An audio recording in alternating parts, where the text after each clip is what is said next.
Olá, gente! Nós estamos no 5º episódio da série Mulheres na História da África. Vocês já devem ter ouvido a música desse cara aqui, Fela Kuti, músico brilhante, criador do Afrobeat.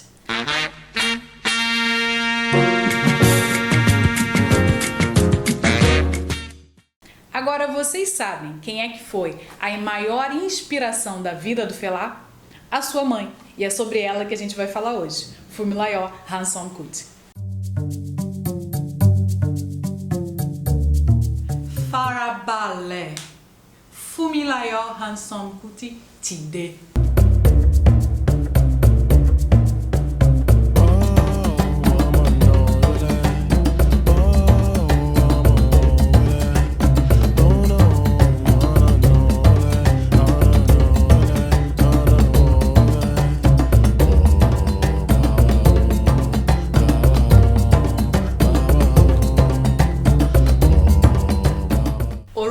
Mi Funmilayo Ransome Kuti. Meu nome é Funmilayo Ransome Kuti.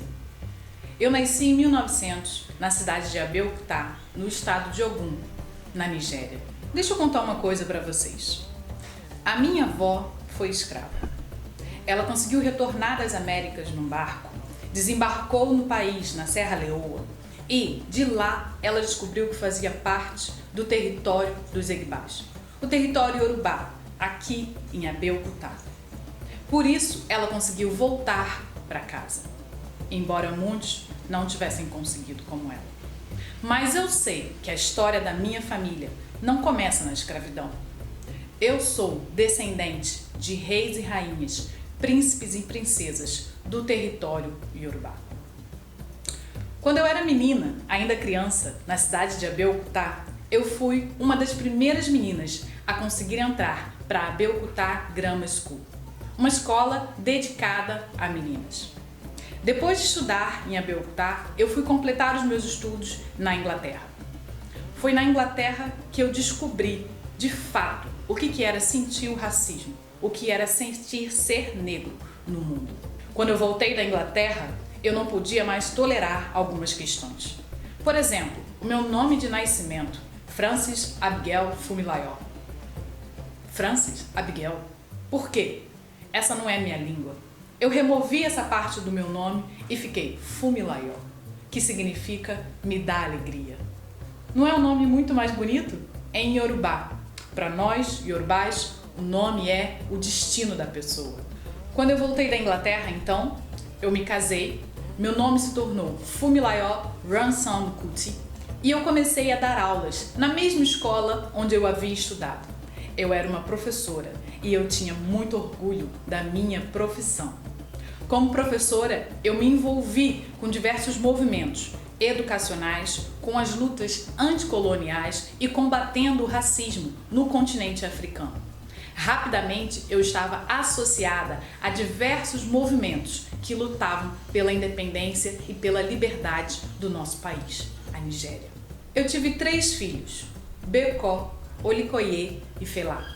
Os 3 foram importantes no cenário da música, no cenário da política e no cenário da educação e da medicina. Em 1944, eu fundei o Clube das Senhoras de Abeokuta, que era um clube para reunir mulheres para debater diversos assuntos. No início, a gente começou debatendo sobre etiqueta, conversando sobre como se vestir, como comer, como falar. Mas aos poucos eu fui percebendo que aquilo estava muito distante da realidade da maioria das mulheres de Abeokuta. A gente estava discutindo etiqueta enquanto as mulheres estavam sofrendo no sol e na chuva para conseguir o pão de cada dia. Eu então propus que a gente precisava alcançar todas as mulheres. A gente precisava alcançar principalmente as mulheres que vendiam nas feiras. Vocês precisam entender que a feira, o lugar do mercado, era o lugar da mulher, um lugar essencial para ela viver, para ela sustentar a sua família. A mulher, ela tinha poder dentro da feira. Para alcançar essas mulheres das feiras, então, a gente mudou o nome do clube para União das Mulheres de Abeokuta, o que ficou muito melhor. E a gente parou de usar aqueles acentos em inglês. Falar inglês para quê? A gente tem uma língua e nós somos muito, muito orgulhosos da nossa língua, o Yorubá. Em 1944, o mundo atravessava a Segunda Guerra Mundial. E essa guerra atingiu as mulheres das feiras de Abeokuta. Nesse período, a Nigéria era dominada pela Inglaterra e a Inglaterra estava lutando na Europa. Muito bem, por isso, a Inglaterra decidiu que haveria cotas de venda e também os alimentos das feiras podiam ser confiscados para o exército inglês. Um absurdo, como que as mulheres iam conseguir vender daquela maneira? Por outro lado, as mulheres também sofriam violência com os policiais locais que roubavam as suas mercadorias. Quando elas trouxeram esse problema para a União das Mulheres de Abeokuta, eu olhei para aquilo e falei: Oya, é Jekadide, é Majoko! A gente não pode continuar parado e sentado. Vamos nos levantar, vamos nos unir, vamos enfrentar a administração dos ingleses. Eles não podem roubar as suas mercadorias. Nós nos reunimos e fomos até a frente daquilo que simbolizava a administração colonial, o Palácio de Alake. Deixa eu explicar uma coisa para vocês. O território Yorubá tem muitos reis. No território do Igba, o rei se chama Alake. Alake é um reinado que já durava centenas de anos. Mas quando os ingleses chegaram, eles não removeram Alake. Eles resolveram fazer acordos com o rei, para que o rei ajudasse eles a administrar, porque os ingleses sabiam que nós, iorubás, respeitamos a nossa cultura e a nossa tradição, e temos orgulho dessa. Muito bem, nesse acordo, os ingleses colocavam então o Alake como um administrador daquela área, junto com policiais ingleses e toda uma série de administradores. Nós, mulheres da União de Mulheres de Abeokuta, resolvemos então fazer uma marcha até a frente do Palácio do Alake para reclamar sobre isso, sobre esse confisco de mercadorias das feiras durante esse período de 1944. Nossa marcha foi tão grande. Um menino veio lá de dentro, um menino inglês, veio lá de dentro do Palácio de Alake perguntar o que nós queríamos. Quando ele falou comigo naquele tom, eu falei para ele: você pode ter nascido, mas você não recebeu criação. Você fala assim com a sua mãe? A gente não tolera esse tipo de abuso. Nós não queremos as nossas mercadorias confiscadas mais. Depois daquela marcha, as mulheres realmente conseguiram ser livres e vender as suas mercadorias com liberdade no mercado de Abeokuta, provando que a união e a força das mulheres é o único meio para a gente conquistar os nossos direitos. Mas, mesmo com aquela vitória, parecia que cada vez que a gente se levantava, uma nova injustiça surgia. Pouco tempo depois, as mulheres vieram reclamar sobre o imposto sobre as mulheres. Era uma coisa que tinha surgido lá em 1918, mas que os ingleses não faziam muito uso.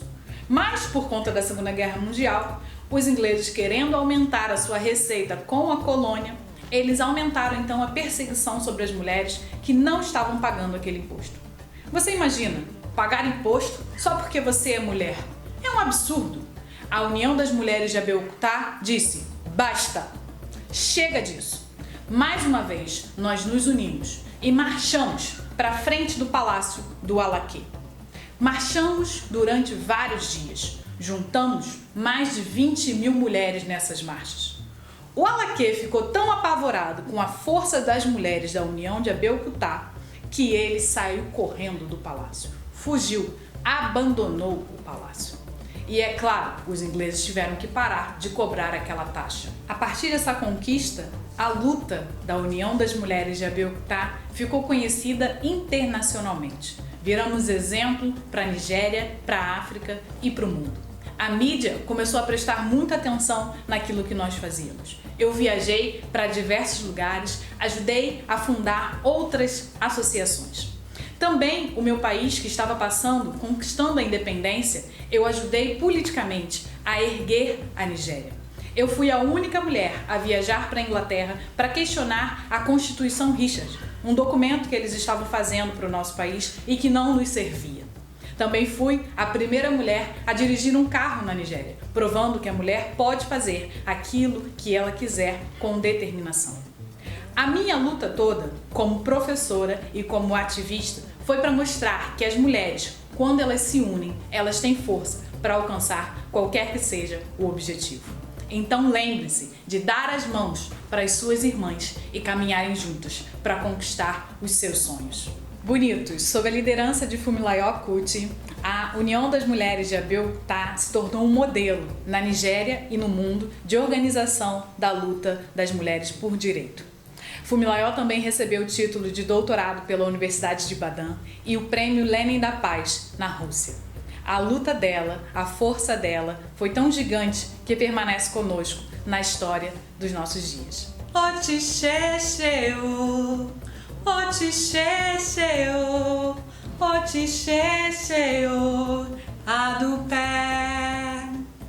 Farabalẹ̀, Funmilayo Ransome Kuti ti dé.